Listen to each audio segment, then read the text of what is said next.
எதுக்கு இந்த நோட்டீஸ்? மக்களை ஏமாற்றுகின்ற தில்லுமுல் இருக்கு. அதுவும் தொலைபேசி எல்லாம் கேட்பாங்க.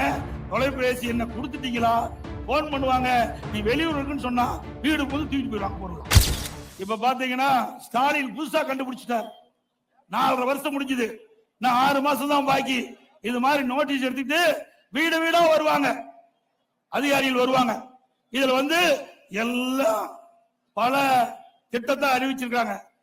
இதெல்லாம் சொல்லுங்க, உடனடியா தீர்த்தரணும். அப்ப 4.5 வருஷம் என்ன பண்ண? ஏன் இந்த பிரச்சனை எல்லாம் தீர்க்கல? மக்கள் கேட்கிறாங்க. மக்களை ஏமாந்துடாதீங்க. இப்படித்தான் எதிர்கட்சியா இருக்கும்போது ஊர் ஊரா போய் ஒரு திட்டு கண்டா பெட்ஷீட்டை போட்டு அமர்ந்துக்கிட்டு உங்களுக்கு என்ன குறை, அந்த குறைய கடிதமா எழுதி பெட்டியில போடுங்க.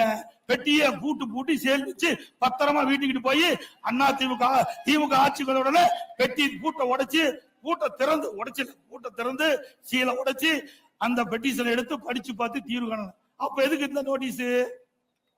எதுக்கு இந்த நோட்டீஸ்? மக்களை ஏமாற்றுகின்ற தில்லுமுல் இருக்கு. மக்கள் ஏமாற வேண்டாம். ஏன்னா 4 வருஷத்துல ஏன் இந்த பிரச்சனை எல்லாம் தீர்க்கல? இன்னும் 6 மாசத்துல தேர்தல் இருக்குது. அதனால வேற வழி இல்ல.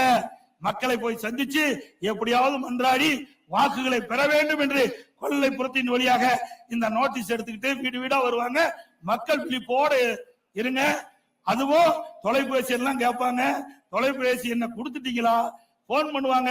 நீ வெளியூர் இருக்குன்னு சொன்னா வீடு போது தூக்கிட்டு போயிடுவாங்க பொருள். போச்சு. உஷாரா இருங்க.